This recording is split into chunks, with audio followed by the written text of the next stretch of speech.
Video walkthrough on Enterta. Start in the back. So you plug your short cord, 30 amp short cord. All you do is twist this on and screw that on to get it locked in. And you can see they're about 25-30 feet long. Right above that, you have a button for your landing, not your landing gear, sorry, rather your stabilizer jacks. Right down here. See, it'll do one and the other.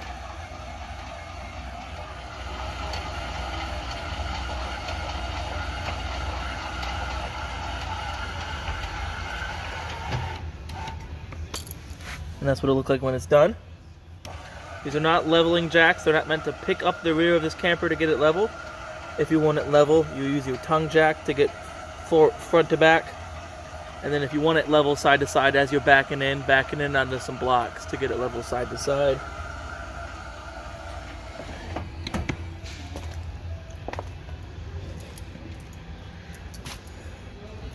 Slide seals, every once in a while you're going to want to inspect them. Make sure they're not dry or cracked or anything like that.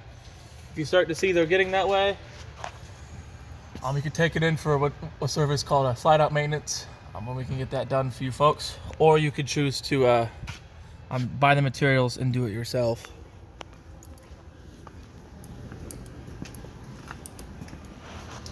Vents for your fridge. That's just so it can have airflow. Keep it clean in here. Clean up underneath here and in there and all that. If you want to, and I recommend doing that once a year, taking these off and cleaning back there nice and good. Exterior range vent. If you are going to use your fan on your range hood, you want to make sure this is popped open like it is there, so it actually has somewhere to fan out to when you're traveling. Make sure you snap them closed. That way it's not flopping. And I always snap mine on my camper closed overnight to keep insects from making their way in there. Exhaust for your furnace. Keep it clean. Clean in here up both areas. They make screens for these. They don't recommend you run your furnace with the screens on. But as far as storage or travel, that's good to keep insects and road debris out there. Water heater, super simple. So the only thing you'll have to do when you're ready to use it is throw your anode rod in your plug hole right there. Get it started by hand, and then it's 1 1/8 is this 1 1/16 rather. 1 1/16 is the socket size. And I use a little short socket with an extension. This actually comes off completely to get it tight. Don't over tighten it, just snug enough so it doesn't leak. And then as soon as you hook up water to this unit, it'll automatically fill. Now, if you use it for a weekend and then you're done for the week, definitely recommend draining it, because there'll be water sitting here and you don't want it to sit there for extended periods of time. It'll start to get stagnant. So before you drain it by pulling your anode rod out, crack your pressure relief. Water will sputter out, that's fine. Once it's done, snap it closed, then you can take your plug out. If you neglect to do that first, you're going to get a hot bath. And then there's a switch over here, on and off switch. That's to control it on electric. Let's see if we can focus right there. So that's for electric. Other than that, you folks want to clean up in here and in there. Just keep it clean. It'll make it last quite a while. Right over here, sewer, dump. So one on your left is black. One on your right is gray. Always make sure those are closed before you take your cap off, and then I always dump the black tank first, let that get dumped, and then use the gray tank to dump that, so that'll flush out the hose so you don't have to carry around a stinky hose. Right over here, low point drains. That's going to be the lowest point of your water lines, so you can, when you're winterizing, you can crack those open and get some of the water out. You have a city water connection. So if wherever you're going provides water, this is where you hook your hose up to. You won't need to run your water pump. It'll operate off of city water pressure. Below that, sewer tank flusher. That just flushes out your black tank, so you can switch your hose to here. When you're dumping your black tank, there's a little sprayer in the black tank. That'll kind of flush everything out. And then you do have a quick disconnect for a spray port. Right over here. If I can open it.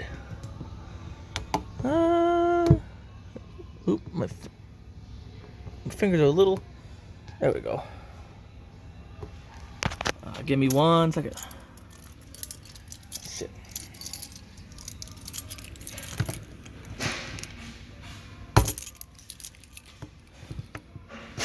A little tight in there.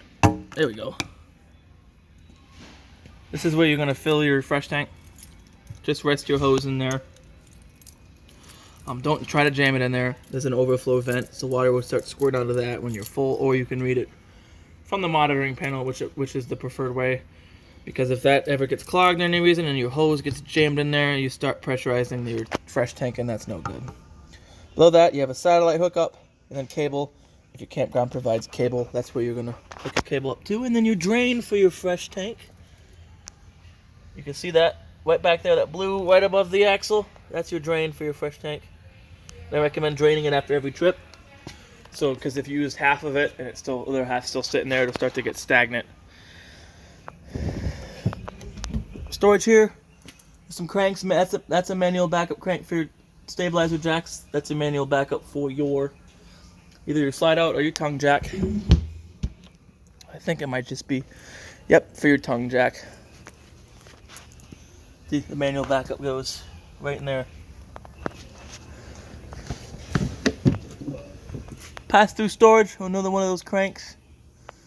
Plenty of storage in here with a light on the other end. Lots of good information here. Tire pressure, 65 psi. That's what you want to fill them to. Has your VIN on here, your gross vehicle weight rating, cargo carrying capacity, all that's on there. Moving to the front, dual 30-pound tanks. They are filled. And you do have an automatic changeover regulator, whichever one that is pointing to first. It's going to pull from that tank first if you were to have the other one on. And this one were to get depleted. There's a diaphragm in here that'll open up and switch to pulling off of this tank. Now this won't move, indicating it switched tanks. So keep that in the back of your head. And then some people think putting it in the middle is going to pull from both tanks equally. It doesn't work that way. It's one or the other. Over here then, you got your Group 24 RV marine grade battery in here.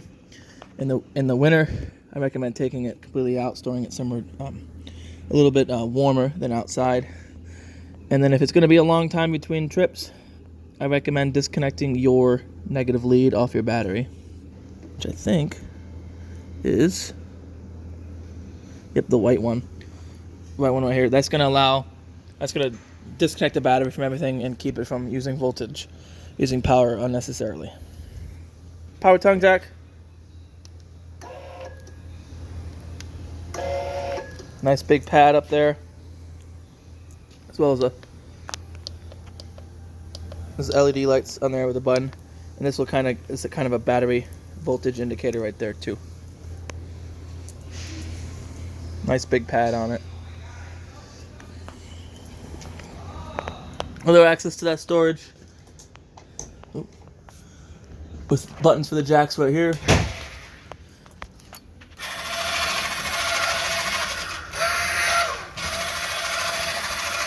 These work the same way as the front ones, so we won't go all the way. Like I said, these aren't leveling jacks. Don't use them to level. Outdoor outlets, GFCI protected. All your GFCI outlets are on the same circuit, so if one's going to trip, they're all going to trip. And then next to that, you have a coax outlet. So if you have a TV you want to set on a table out here, you can plug it in, watch through your antenna, or from cable hooked to the other side. And then you can plug it in there. That pretty much concludes the exterior tour of the Enterta. We'll head on in. We'll start in the back.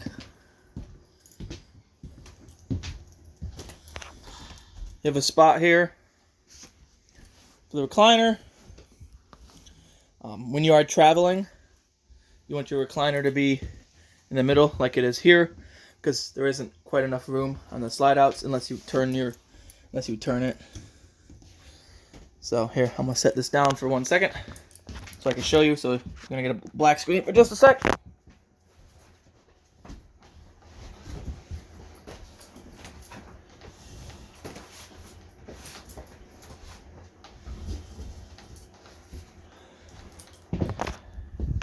If you see with the recliner there, it's going to be in the way of the slide out. So move it central. Got a TV, works off the cable and the antenna. And you can pull it out and adjust its angle too. And then below that, got your radio. You got modes. You can cycle through auxiliary. Different auxiliaries, AV, Bluetooth. You would look on your phone for the IRV Technologies speaker. Bluetooth your phone to it. You can pair your phone to it, and then you can listen to your own music. Excuse me. Then you have different zones. So if we go back to AM, FM, Zone A is inside. Zone B is outside. Zone C is unused. And you have volume controls, play, pause, stop, mute, CD player. Very simple radio. There's your auxiliary input. There's your USB. Below that, fireplace with controls on the fireplace. Power. You can change the settings of the flames right there. The temperature of everything. You have a light, you can kind of change the light on there. Then an effect, you can change the effect right there. And it gets warm very quickly.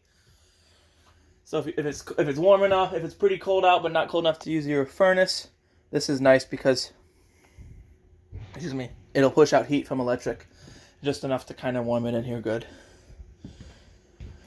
Microwave works just like a regular household microwave. This is only going to work when the camper is plugged in, so when you're not plugged in, it won't work. Cooktop, very simple. Just turn it to the light. Twist the spark button. Twist the spark over here. It'll light. Same works for all. You can do them all at once. Very simple. Your oven works a little bit differently. You turn this to pilot. Push and hold that. Let's turn it off for now. As you're pushing and holding, there's a little pilot in there that you gotta light. You see it right there, with a barbecue lighter or a match or something. Once that's lit, as you're pushing and holding this, push and hold, light it, and then you can. Once it's lit, you can turn it to whatever temperature. It'll turn the burner on, and then you're good to go. If you plan on cooking again in a few hours and you don't want to struggle to relight that pilot again, if you turn it to pilot on when you're done, shuts the burners off, but it leaves the pilot on. That way you don't have to relight it. I always recommend before you go to bed, turn off your pilot, just so you can be safe. Fridge, super simple. On or off, button right there. Mode. You can do mode. Auto, AC. But you have to hit and hold mode. It's just on auto now. Now it switched to gas. So it's now strictly running on gas. Hit and hold mode again. It's running on auto. Auto will always default to AC. So when you're plugged in, that's what it's going to use. See? Auto, AC. AC is 120 volts. I always recommend just leaving it on auto because it's going to want to run on 120 anyways. And auto is nice because if you tripped over the cord and unplug it, or if the campground would lose power for any reason, this will automatically switch to operating off of propane for you folks. And then you have a temperature right there too. Push and hold to change the temperature. Nope. Push and hold to change.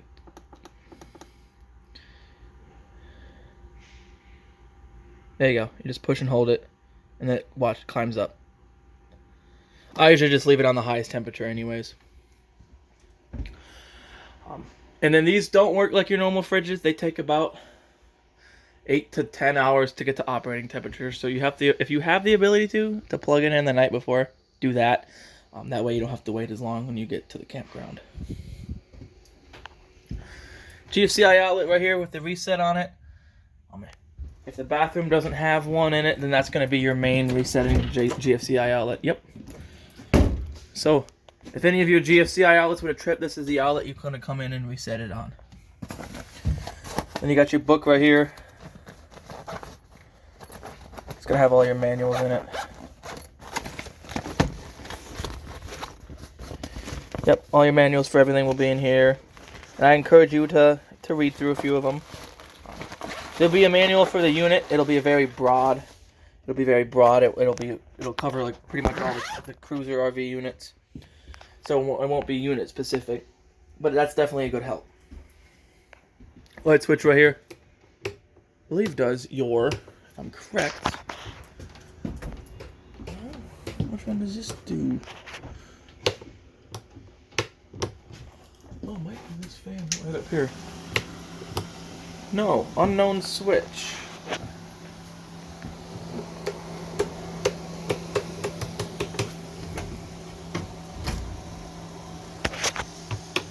Oh, we'll figure out what that switch as we go along does. But you might have seen you have a fan vent here, controls from here. This is how you crank it open. Couch turns into a bed. A little bit difficult to show one-handed while operating a camera, but you take these cushions off, set them aside, grab it from here, lift it up, pull it up and out. There'll be legs underneath. You fold down. There's no detents or anything. They're just kind of friction.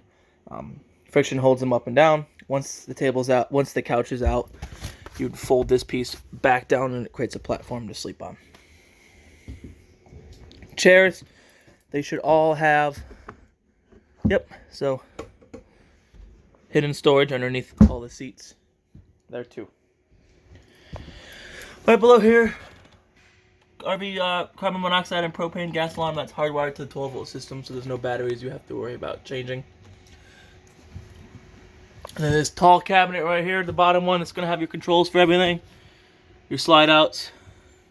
This one right here will be this slide out. This one right there will be that slide out. Controls for your awning, extend and retract. Porch lights, exterior lights, cabin lights, which will just do these main entry lights. Then you have auxiliary cabin, which will do the main row of lights. All the other lights will be turned on and off at the fixtures themselves. Then you can read battery voltage right there, how full your fresh tank is, so that fresh battery. So it looks like this needs to get dumped before you receive it. It'll be dumped. The tanks will be dumped. That's how you read the capacity of everything. You got water pump right there, so if you're going to pull from your fresh tank, you turn it on from the water pump. If you're using a city, you don't need to have your pump on. And then controls for your water heater on gas. Flip it up, it'll run on gas. If you want it on electric, like I said, that switch outside is what you use to turn it on electric. And then you do have a battery disconnect, so you won't actually have to disconnect the negative lead on your cable, because if you just pull this out, it'll disconnect the battery from everything. That's pretty much it for there. Right below that, breaker blocks for all your 120 appliances, all your fuses for your 12-volt appliances. So you have 15s and 240s, so I recommend keeping some spare fuses with you.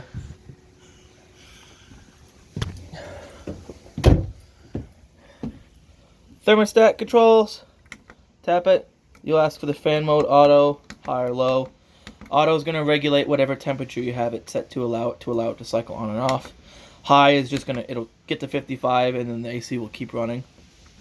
Hit it again, go to furnace. Furnace goes to 90. Hit it again, turns off. Very simple. Only 3 buttons. Can't mess it up. Bathroom. Quite a big bathroom. Nice shower. Very simple shower, hot and cold. Removable shower head. Another one of those fan vents in here. Switch for the vent. Make sure you open it to actually use it. And I recommend in the bathroom, if you're going to take any hot shower, or any shower rather, open the lid, have the fan running. That's going to keep the moisture off the walls. Light switch for in here. And then toilet to flush, all you do is push this pedal down. And as long as you're pushing it down, it'll keep flushing. The nice thing about this toilet is it's a porcelain toilet. So it's a nice sturdy toilet. And here we don't have the slide all the way open because there are things in the way on the other side, but this slide will go open another 1.5 feet, so you will have more room in here. Door, unhook it like that. It's going to give you some privacy in your bedroom. And then when you are traveling and transporting this, make sure you lock this door open. Outlet on the side of the slide out, and there should be another one on the other side. Yep, so you have a spot to put an alarm clock or your phone to charge at night. Extend and retract, this is for the slide out in here. Light switch for the lights in here. Spot for a TV, you would put it here on your shelf, so when you would travel, you would have to move it. Or you can figure out a nice spot to mount it here. This is a bonded wall, so there aren't studs traditionally placed, so knocking on it usually doesn't find you a backer. So my best suggestion for you is get a TV with stand so you can just rest it here. And then when you travel, you just set your TV inside, maybe put it in the closet or something. But then you have power, and then your cable hookup for your TV right there.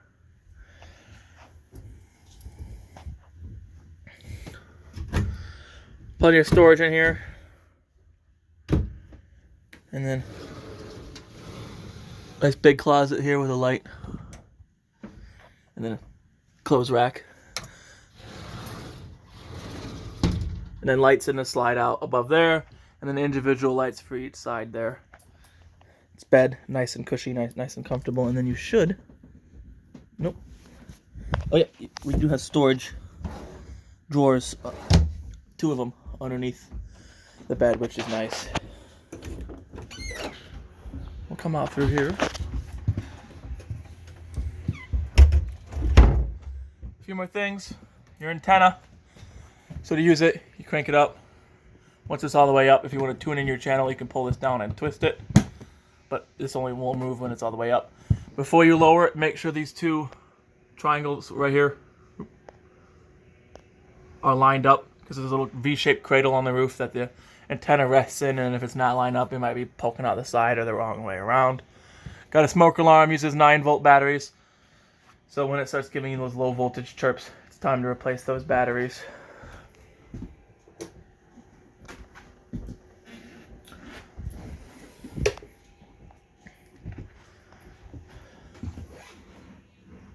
So, looks like this switch right here is for these lights right here. This is a used unit. They only put so much money in to get things fixed, so certain things aren't approved to get fixed. And this looks like it needs new bulbs, and that's it. And the bulbs are pretty cheap. All right, and that pretty much concludes your video tour of your Enterta. Hope you folks get good use out of it and enjoy it.